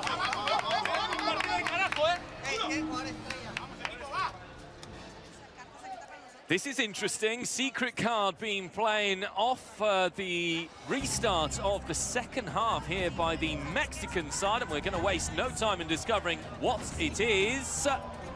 Star player. And we know who that green armband is going to be given to. I'm pretty sure it's going to be Obed Martinez for the Mexicans. The Spotify secret card gives them the number 20 then, Obed Martinez, who for the moment is going to take a breather, but for those of you who are new, no, in fact, he's going across to get the green card, and it is now the turn for this second half of the iconic Argentina number 10, Sergio El Kun Agüero. What an amazing player, El Kun Agüero, who, of course, is remembered mostly for his time at Manchester City. Agüero! One of the most dramatic finishes you will ever see, if not the most dramatic, to a football season. But it's all to play for in the second half here at the Kings League Arena in Wismar, Milan. Ball has to go backwards. Bit of a melee there. One back by Mexico. I'm very keen to see how much pressing Agüero does. He's always been stocky in terms of his size. And we shouldn't forget what a precocious talent he was, Agüero. He was already playing men's football, burst onto the scene age 15 for Independiente, had an amazing career, and it'll be interesting to see what he's able to produce here, whether he's going to be playing with his back to goal or whether he'll be making those runs in behind. Well, we saw in the build-up to the show, didn't we, that he was absolutely slotting them whenever he gets the chance. Agüero backing more often than not that he's going to score it, so that'll be something that at the very least will keep the Mexican defence really occupied. Our colleague Thomas Lawrence, rather churlishly in my opinion, reminded me several times that Agüero has actually missed a penalty in the Kings League. So, you know, Tolo, he loves his stat, he's done his homework, and he thinks that there could be a precedent there, which we might need to elaborate on later on. But first and foremost, who's going to score the next goal, which could be vital in this game? Cisneros looking... Ooh, that's a big collision, but nicely dealt with by the players. Good show of sportsmanship between Mantovani and Jacob Morales. And good to see that those LED boards are robust. We actually had one break prior to tonight's action. There was glass, some debris on the side of the pitch, but they got it cleaned up. Taken shorts and then skied. That was a chance, a very big chance. Diego Martinez needed to keep his knee over the ball there. It did bounce up. It was an awkward height for him. Tried to take it early, but just couldn't keep it down. There's a risky slide tackle as well from Mantovani. Has to be careful with that kind of play. Now, the good thing as well about the star player for Mexico is there's no time limit on it. Now, whereas a double goal or a player suspension has that 4 minute set time to it, Obed Martinez will have all of the second half, and if he scores, then it will count double. Yeah, but it's one and done. If and when you score, you can only do it once. Here come Argentina. El Kun was waiting in the middle, and already a sign of frustration from Agüero. Yeah, because you can understand it as well. There was the chance to square it, and instead he didn't. He was a little bit greedy, Augusto Fernandez. Counter-attacking chance here for Mexico. They choose to just let it go out of play, and it'll be a throw-in now. Lobo wants the ball. Lobo, who is Chaco Morales, easier for me to say Lobo. Means Wolf, I think. I'll trust you on that one. He wanted a foul. He's going to get the foul. Here he goes. Lovely vision. Too many green shirts there getting in the way well, of because the Paco first Sanchez. touch from Navas was not the best, really. Argentina's starting to control this one, Patrick. They are, and I think it's almost the fear factor that he brings. He's an intimidating figure, Agüero. You know, once he's on the pitch, you need to have eyes in the back of your head to keep tabs on where he is, and that means other players will be free as a result. We've already seen evidence of that. And it's Juan Cisneros who's the closest player to Kun Agüero, who surprisingly is out wide on the left and perhaps not in the middle. And what I love about Kings League, Simon, is the interest from all of the other nations and the supporters. It's not just Mexicans and Argentines that are in here. We've got Italian streamers watching, the Brazilians are live streaming. Plus, we've got all of those broadcasts. You know, we have our Italian, our English, our Spanish feeds. Here's Agüero. Oh, my word! That's why. All you need to do is give him the ball. That's what they came to see. El Kun with an absolute stunner. What an honour for you as well, Patrick, to call his first goal in the Kings World Cup Nations. Well, it almost came out of nothing. I think the Mexicans were caught off guard. We were close to missing that ourselves. Oh, fabulous technique. On his weaker left foot as well. I think it's harsh, isn't it, to call any foot that Sergio Agüero possesses weak. It is weaker than his right, but it's still an absolute hammer. Well, there's a VAR check now for a foul in the build-up. Now, Patrick and I, who are both English, tend to disagree with slight contacts being free kicks. Also, Simon, you know, you need to look at the overall growth of the game. You need, well, it's going to be disallowed, isn't it? He's caught him on the heel. That freeze frame is pretty damning, I think. Yeah, but in real time, you have to watch in real time. I'm not a fan of VAR, whether it's Kings League or, shall we say, more traditional football being slow motion, because it takes the context out of the equation. Pablo Gomez with the challenge. Visión está clara, said the referee. Okay, perfecto. No, it's very soft, Simon. It's a free kick, so the goal doesn't count. The thing is, Lobo actually has control of the ball, so he could have played on. Again, I'm looking at the overall growth of Kings League, and this is our Kings World Cup Nations. And there, that's where you just want the referees to have a bit more common sense. I know the stakes are high, but you've got a very clippable moment there, and social media is so important for the visibility of this game. You've basically now had Agüero's first goal at this level for his country, and what a goal, ruled out over a very soft technicality. That's my view. Call me a cynic. You know, the Mexicans will disagree with me, but I'm gutted. Yeah, the Mexican players, though, I think need to keep carrying on playing here. The Argentinian head coach, actually, after the decision was made, said to the assistant next to him, you could have played on, he could have played on. That I think, is the most contributing factor for me to the decision, is he still had possession of the ball and it was very minimal contact. Anyway, put una pietra sopra and move on. Yep, we'll put a pin in that conversation. Cisneros is down now. He's the player who's taken a tumble. Agüero will have to do it all again, but that's why he's going to be so potent at this level. He was brilliant enough at 11's side, but when you can see him anywhere on the pitch. And a reminder of our institutional partners. We've got the Piedmont region, the city of Turin, the Metropolitan City Council, IREN, and indeed the Cultural Foundation of Turin. All of those partners giving us a hand in setting up this event, co-hosted between Milan here at Wiesbaden, renamed the Kings League Arena, and Allianz Stadium, home of Juventus, which will be the scene for the final. A big thank you to all of our partners and sponsors. And it'll be our pleasure and privilege to be at that final. Me and you, Patrick. Yep. Thomas Lawrence drew the short straw, out of action for the final, but he will do us very well tomorrow for the semis. And the Mexicans are just throwing themselves to the ground now, Simon. He's got straight back up. He wasn't hurt.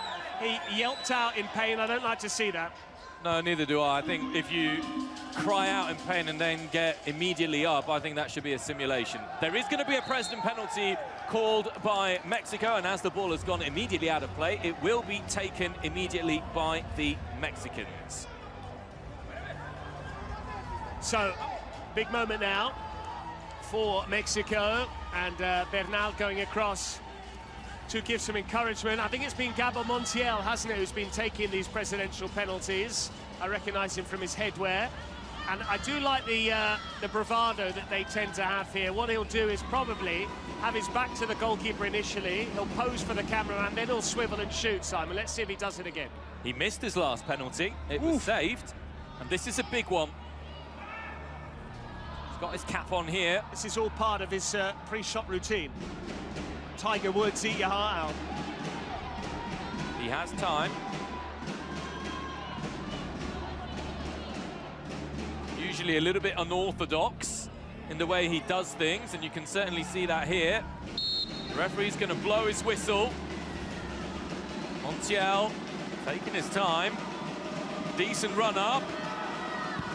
And he's put it away. That's a brilliant penalty.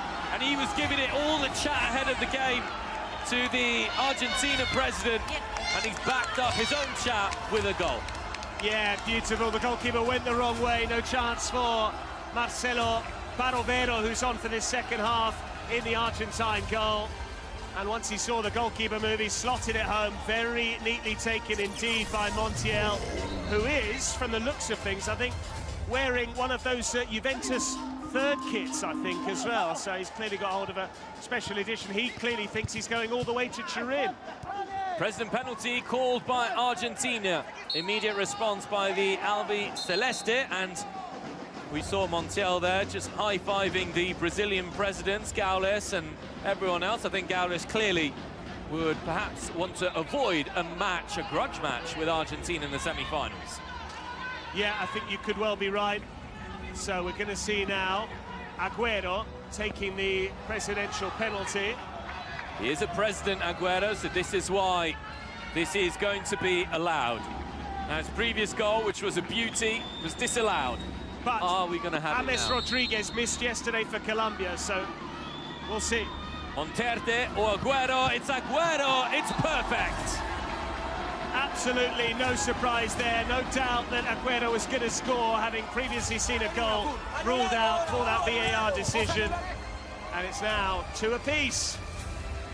All square, and a reminder that Mexico played their secret card right at the start of the second half. Star player for Obed Martinez, which means if Obed Martinez scores, the goal will count double. Argentina still have theirs.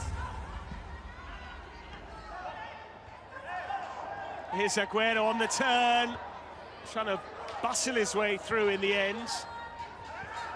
You can tell that when you have class, it's eternal, isn't it, Patrick?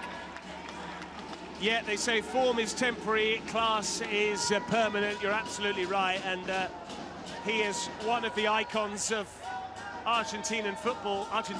We've seen so many of them. Angel Di Maria before the game as well.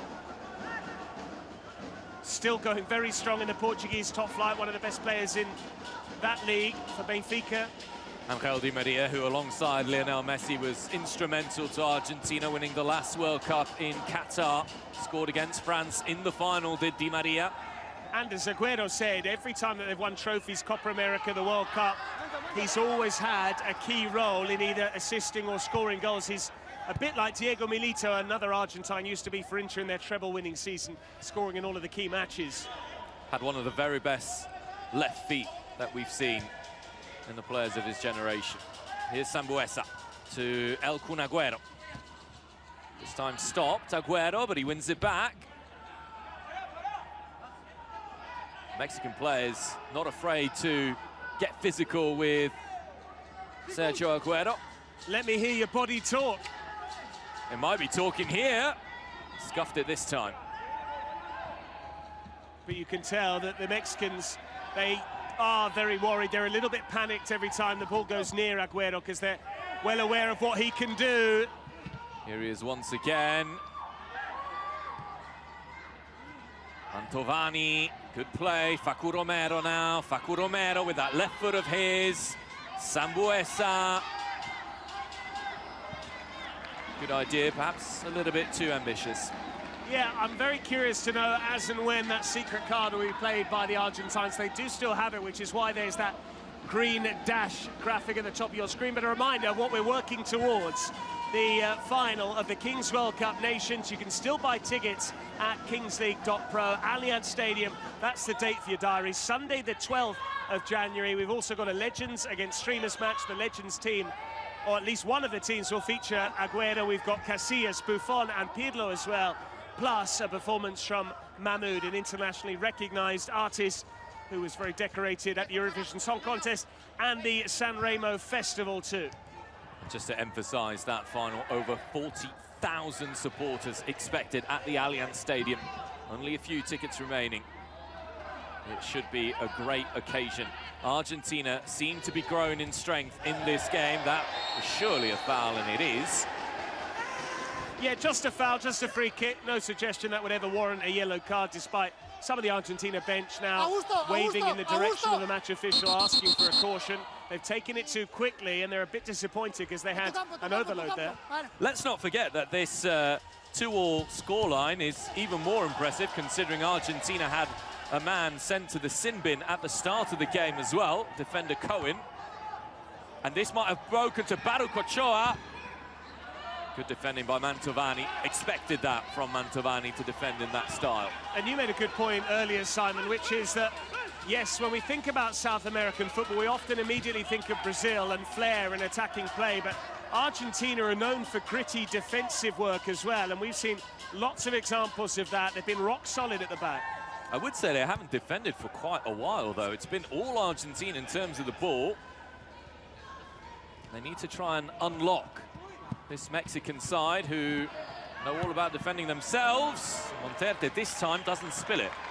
Yeah, Monterde gifting a goal. It was that first one for Pablo Gomez, which got Argentina on the board. Their second strike was courtesy of Agüero after that presidential penalty that he took, having seen a goal which initially looked valid be chalked off for a foul in the build-up. As for Mexico, that early strike from Obed Martinez, and since then just their presidential penalty from Montiel. Defence is on top in this fourth and final quarter-final. Barely seen Obed Martinez in the second half. And to your point earlier on about the Argentina secret card, it depends what you get, because as time goes, well, there you go, right on cue. But because you have that 4-minute timeline on many of those Spotify secret cards, and therefore you have to use them with plenty of time as well, unless you get star player like Mexico did. Yeah, and if this is a penalty, it might be the sort of perfect card to draw, because it's been a tight game. If you get the chance to score a penalty or even a shootout, then it's certainly unlikely to pass it up, especially if they can turn to Sergio Agüero again. Double goal for Argentina. Double goal. Well, is El Kun coming immediately back on? He's ready. He's taking his bib off. He's just having a drink, taking his time. This is a 4-minute window they have where any goal that they could score would be worth double. And in a game which has been so tight, that could be a big momentum shifter. But it is, of course, reliant on Argentina scoring in the first place. And it's Navajas who's made his way onto the pitch. Now, the difference you might ask with the double goal and the star players, that Argentina can score as many goals as they want in the next 4 minutes. All of those goals will count double. Of course, Obed Martinez, no time limit, but as soon as he scores, then the double goal for him and him only is over. Mexico have been really quiet in the second half. They've not looked like scoring at all. They've very rarely got even near the Argentine goal. Cesar Bernal clips it forwards. Mantovani there. Navajas. Well, it's becoming very direct. It's already been a bit scrappy. That was a heavy collision between both players. It's kicking off. Don't mind a little bit of feistiness, though, do we, Patrick? This is you're playing for a place in the semi-finals after all. Yeah, and he's a brave man. They're taking on Bernal, is Franco Romero, because Bernal is one of the biggest units we've seen this week at the Kings League Arena. I certainly wouldn't be squaring up to him, especially not in a dark alley. And there are plenty of those in the Rozzano neighbourhood of Milan.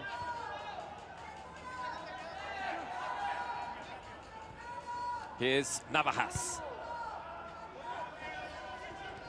Augusto, who's also recently come back onto the pitch as Argentina once again dropped the rhythm of the game. It's been a feature of this match. We've had moments, very short moments at high tempo, but it has been a little bit too often pedestrian in this game as the perhaps magnitude of the match has taken hold of the players.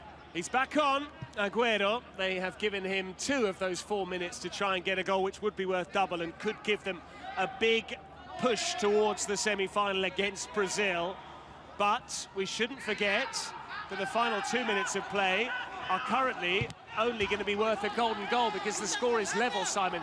If one team are winning, goals will be worth double. The header is over the top. It looked a little bit too high for him, but if the scoreline's level, then we're going to golden goal. How good would that be if Agüero could score that? It would be so dramatic. And he might be one of the players to take out a shootout if we reach the shootout afterwards as well. Not there quite yet. Argentina still with 90 seconds to try and get a double goal. Mexico, one of the few times they've crossed the halfway line in this second half. And you and I have each experienced one golden goal in this competition. You saw Jabarov of Uzbekistan finding the net. I was privy to Alejandro Ortega scoring the goal down to our right here as a free kick is given, but thankfully no further yellow cards. And the reaction, the golden goal's a throwback. You know, it was something which was brought in by IFAB for a couple of editions of international tournaments. I remember Laurent Blanc scoring against Paraguay for France. I remember David Trezeguet as well scoring one. So Italy. Yeah, so it is, you know, wonderful. But it adds to the spectacle. Yeah, it's the best way to win a game. There's nothing like scoring a goal, but if you score a goal that literally ends the game, we had that with Uzbekistan scoring with the final kick of the game against Peru, but that technically didn't end the game. It just happened to be the last kick of the game. If you score in a golden goal period, it literally ends the game. That's a good switch of play to Cesar Bernal. Mexico finally seeing a little bit more of the ball. Obed Martinez, why not have a go? I was thinking exactly that. You took the words out of my mouth. Instead, they nearly scored there. That was curious goalkeeping from Barovero. Took a big chance. Massive sigh of relief, you would imagine, there from the Argentina camp. Looking over at the streamers, they couldn't believe that he didn't go at it with his hands. Yeah, Chuy Perez, it ricocheted off him and just went wide. The double goal has passed without incident. That's frustrating for Argentina. And unless someone scores in the next 2 minutes, we're going to have a golden goal scenario. But hang on here. Ooh. Oh, he's got to hit the target, Simon. Navajas, really good connection, but it just spinned the wrong side of the post, didn't it? And I was actually going to say, to complement what you were saying, Patrick, not only did Argentina not score in that double goal period, but I don't actually think they had a shot at goal during that double goal period. It came just afterwards. Here's Facu Romero, Kun Agüero, all glued to his feet when he has it. Oh, good goalkeeping from Monterde, just about pushed it safe as well. I'm going out on a limb here with 70 seconds remaining until the 38-minute mark. We're going to have a golden goal. We're going to have one. Not only is it going to be a golden goal to decide it, there will be a goal in the final 2 minutes plus added time. One of these teams is going to score a goal to set up a semi-final. And that's how things stand. Kelvin Oliveira with those 6 goals earlier on, Simon, now streaking out in front. Yeah, taking his tally to 11 in the top scorers list, followed by Nadir Lua and Obed Martinez. 11, 8, 8. Luis Morales and Aitur Yetchin have the 5 and 5 to complete. And what you were saying earlier is we've got Nadir Loire, who's the reigning Corona de Oro, Kelvin Oliveira, who's hotly tipped to become the next Corona de Oro, and a lovely little subplot there, those two players who are both still in the competition, vying for the top scorer's finish. And who could meet in the final.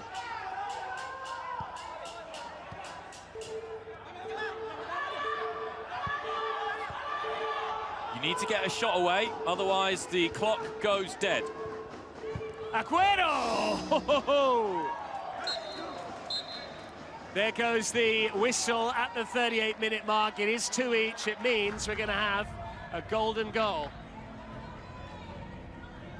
Well, it's all set up, and in many ways you probably thought that this is where the game was heading. Kun Agüero trying, and at the very least doing what very few teams have done in the last seconds, heading to the 38th minute, just getting a shot away. So, golden goal. It cannot get more dramatic than this for a place in the semi-final, where whoever wins this, a reminder, will play against Brazil. Let's listen into the corners. Y después intenso y orden. Si estoy seguro de anticipar y si no, trabaje, paciencia. Trabaja él, sí, y un por delante. Salís un poquitito, sí, y trabajamos los tres por detrás. Importante, mano a mano, presión para...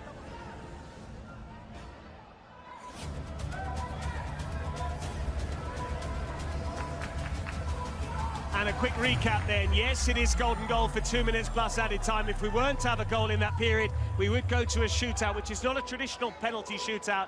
It's ice hockey style, where the players dribble from the centre circle. They have 5 seconds to score. Lights on, Simon. Were a fan of MLS, you'll have seen that, particularly in the 90s. That's how they took their penalties. 5 lights. No lights. It's time for a winner here in Argentina, Mexico. And first blood to the Argentines, winning the ball and winning a free kick. Get it to Agüero. Look at him, if we look at won him. it with a free kick. Ay, ay, ay, ay, ay. He's confidently walked over. He's got a very good calf game, hasn't he, Agüero? This is your Agüero moment. You realise if he hits into the top corner, you can hold that O for as long as humanly possible. Let's hope your voice doesn't break. That's all I'm going to say. I'm a little bit jealous. I might have to take the streamers against Legends match on Sunday just to make sure I get my own Agüero moment. So I thought I had it earlier on when you were snoozing, but the VAR bailed you out. It is going to be Kun Agüero who goes, takes a deflection and just over the crossbar. Oh, I thought that was... I teed it up. You did, you really did. And Monterde relieved because he made a howler earlier on. He was nearly wrong-footed there. He wasn't getting there, I'm sure.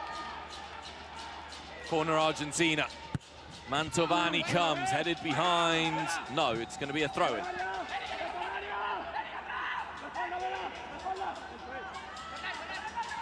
Argentina with Facu Romero, poked away again. Mexico just clinging on. Surely you're looking to just toss it in towards Agüero, no? You have to. Facu Romero toward Mantovani, punched away by Monterde. Oh, that's a good ball. Now they've got Obed Martinez on the ball. Did he get the last touch? He did. It's an Argentina throw. And that might be a yellow card for Obed Martinez. He's got away with one there. The referee's showing a bit of clemency to keep him on the pitch. And I think he's just told the Argentina bench where to go as well, Obed Martinez. Well, no language barrier, is there, between the two Spanish-speaking nations? Cisneros. Get the ball to Obed Martinez. If you're in the Mexican camp, nail-biting stuff. We're already into the 2 minutes of added time. Someone's got to take a shot, though, Simon. This is a golden goal. We've only seen that Argentina free kick. Try your luck, son. Oh, he's giving it away. Obed Martinez, that's why he's the captain. El Capitan with the tackle. Ay, ay, ay, ay, ay. Yo no soy marinero, soy capitán. That's from a song, isn't it? It is. La Bamba. Great song. Facu Romero. Real tune. Ooh, just clipped Facu Romero on its way out. It's a Mexico ball. I might give us a rendition of La Bamba if we get a golden goal, but it's looking unlikely at this stage.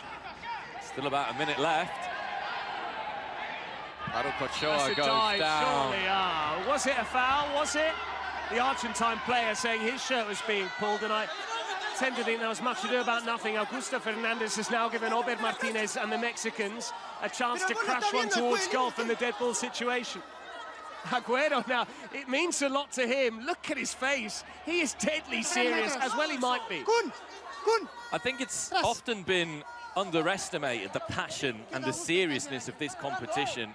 Obviously, some people will turn their noses up at Kings League football, but whoever plays, whoever's involved, takes it very, very seriously. This is no gimmick. Now, if Obed Martinez does strike this, you need to channel Thomas Lawrence. He wants to live this potential goal out through you. Has he messaged you? I'm sure he's watching live. It is Obed Martinez who thumps it. I tell you what, it was a really good hit. Oh, he struck it pure. A bit like you on the squash court.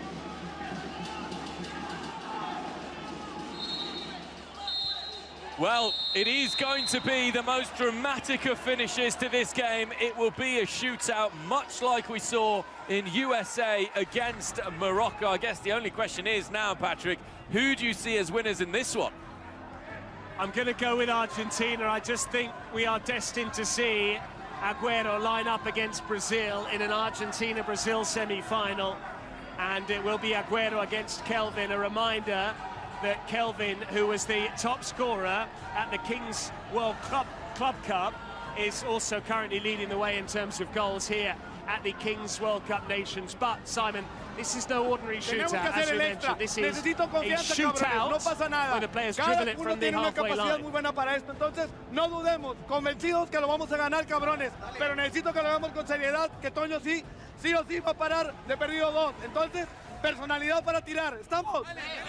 Personalidad para tirar. Get out, show personality when hitting the ball. Sensaciones. ¿Quién tiene sensaciones buenas? You want honest here. Venga, va. It's all about character. Sensaciones buenas. ¿Quién tiene sensaciones buenas? Having the gumption to stand there from 12 yards, or in fact to dash forward from the halfway line. The Argentine head coach, on the other hand, saying who's got the right feeling for this one, who's going to step up. He's asking for volunteers. One of the most dramatic penalty shootouts was Portugal, I think, in the 2016 Euro, when Ronaldo literally forced João Moutinho to take one, saying, João, you can hit them. Zanetti not looking easy there. Exactly. There you go. That is why Patrick Kendrick is in this chair. Has a photographic memory. Yeah. Shootout is another option as well to shoot. The English, but Y si no, que no va a pasar con la frente en alto. Muchachos, hoy no nos podían parar. Contra todo y contra todos. Sí, señor, hostia.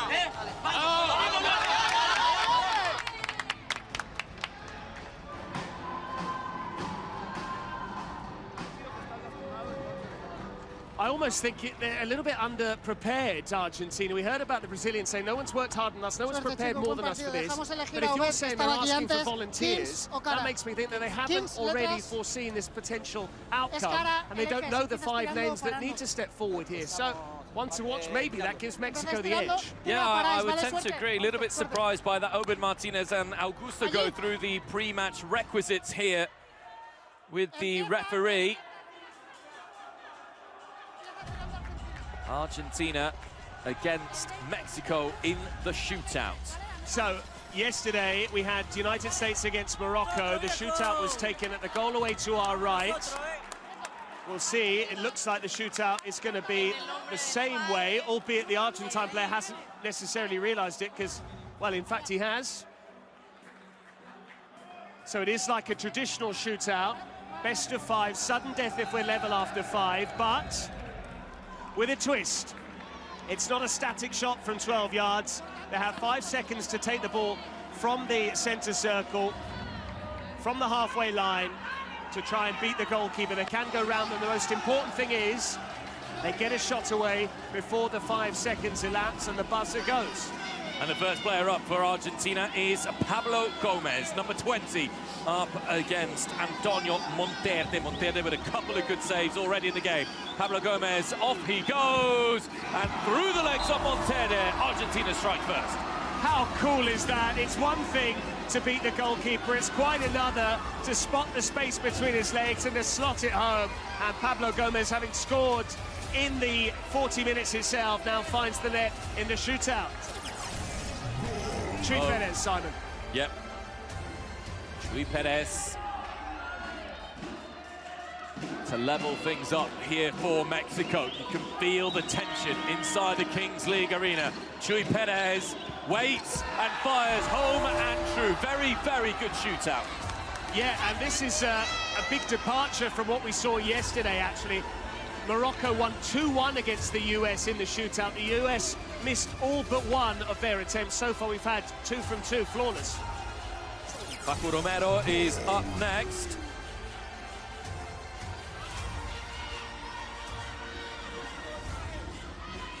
Argentina's speedster ready. Paco Romero up against Monterde. Beautifully done. Well, again, you need so much poise and character there to be able to just go past the goalkeeper. Once he dropped the shoulder, the keeper knew what was coming, Monterde, but it was a desperate lunge and he couldn't get to the ball in time. It's funny because usually in football you have one set of fans behind the goal. Now you've got both, and 8 sets of fans having a word with the goalkeepers. Time now for Mexico to respond.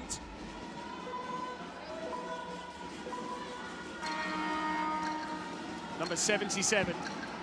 And slotted away calmly once again. Diego Martinez, the man who puts it beyond the Argentina goalkeeper, Marcelo Barovero. Wow, this has been an absolute clinic so far, an advertisement on how you should be taking these shootouts. 2 from Argentina from 2, and so far Mexico haven't missed a beat either. Martin Mantovani is up next. Plenty of experience. He's defended the Argentina goal. Now he's trying to put them ahead, but he's missed it. And he never looked comfortable, Simon. Never looked comfortable at all, Mantovani. The first few steps forward he took were laboured. Didn't move the ball with any conviction. He ran out of steam there as well. And in the end, he almost had to strike it like a free kick. Yeah, didn't seem to really get it out of his feet when he had the shot. So now Mexico to go 2 ahead with Cisneros. Juan Cisneros, he looks confident, he looks calm, and he dispatches it brilliantly. Mexico with 3 from 3. Cisneros gives them the lead for the first time in this shootout. They had been playing catch-up, but after the mistake from Mantovani, Cisneros, clinical. Really, really, really good shootout there from Mexico. Sambueza, this is huge. You sense he needs to score, really. Rubens Sambueza. Oh, it's just gone in after licking the post on its way. That was a big moment for Argentina. Sambueza used every last inch of the goal there, just grazing the post on its way in. There was a touch from Monterde as well with his leg, and now Sambueza has gone across to his goalkeeper and said, go on, do us a favour, Marcelo Barovero. Barovero hasn't been close to any of the Mexican attempts. Can he get close? At least close now. Make life difficult for Mexico. And Lobo scores off the post as well. This is getting very, very tight. And now, if Argentina miss, it is all over. And it is not going to be El Kun Agüero, not yet, at least. It is going to be Rafael Joao, who is going to have the heavy responsibility of keeping his nation in the competition. Yeah, we had a couple of match-winning chances yesterday. The first was spurned, the second, though, was taken. Now, can Mexico take the first of their match points by saving this? Joao still. He's missed it. It's Mexico. They're the ones who are going through to the semi-finals of the Kings World Cup Nations after dominating the shootout against Argentina. Incredible scenes here. Mexico deny us a Brazil-Argentina semi-final, but it's hard to disagree with this outcome. The tricolor were just the cooler of the two sides. Once we got to the shootout, 4 from 4, they didn't even need their 5th shootout penalty in the end. Disappointment for Agüero and the Albiceleste. Agüero is still bemoaning that decision from the officials to rule out his strike, but Rafael João, you have to feel for him, and you also need some sympathy for Mantovani too. They're the two villains of the piece, having missed, but Mexico were flawless. They showed the greater character, they showed their cool from the shootout, and it will be them playing Brazil tomorrow in that second semi-final. And what an opposition of styles as well. We're going to see the flair, the technicality, the explosiveness of the Brazilians, Patrick, against what has been a very well-regimented defensive unit. Yeah, and you have to say that all of our star players so far in this competition have now got the opportunity to grace the semi-finals, Simon. We have been amazed by the exploits of Obe Martinez. He'll be there with Mexico. We've been dazzled by Kelvin. He'll be there representing Brazil as their captain. We're going to see the likes of Alejandro Ortega for Colombia, and of course Fuad and Nadir for Morocco, the latter the reigning Corona de Oro. So we're going to have some star-studded players, each gracing tomorrow's semi-finals. In many ways, the nations led by the best players, as you say, Patrick, have made it through to the semi-finals. We can see the end of the game statistics here very, very close. In fact, compared to the previous game, just 1.6 expected goals for Argentina, 1.13 for Mexico. This is how things are looking. Morocco, Colombia, Mexico, Brazil. One of those 4 nations will be the winner of the inaugural Kings World Cup Nations. Time now for the highlights.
So there we have it, the second semi-final, very dramatic, just like the second quarter-final, rather, I'm getting ahead of myself. Very dramatic, just like yesterday's second quarter-final. It went to a shootout. Morocco beating the US in that format yesterday. Mexico prevailing against Brazil in this particular format today. Earlier on, it was a comfortable victory for Brazil. A dozen goals for the Seleção to get past Turkey, and it needed a shootout, Simon Harding, for Argentina to bow out against Mexico. Yeah, really tight contest between Argentina and Mexico, to be expected certainly from Argentina, who haven't scored many goals throughout the competition. Mexico, who have been hot and cold at times, but they defended really well when they needed to in this game and then show their quality in the shootout. They did, and that's what you need. You know, if you can make it as far as the shootout, it doesn't really matter how you played over the course of the 40 minutes. All that matters is getting yourself focused, being in a bubble, and concentrating on striking the ball as cleanly as you can. And that's certainly what Chu Perez, Martinez, Cisneros, and Lobo all did. The 2 errors from Mantovani and then Rafael João at the end. And so that is how we're set up for tomorrow. Friday, the 10th of January, Morocco against Colombia, Mexico against Brazil. It's very hard to call both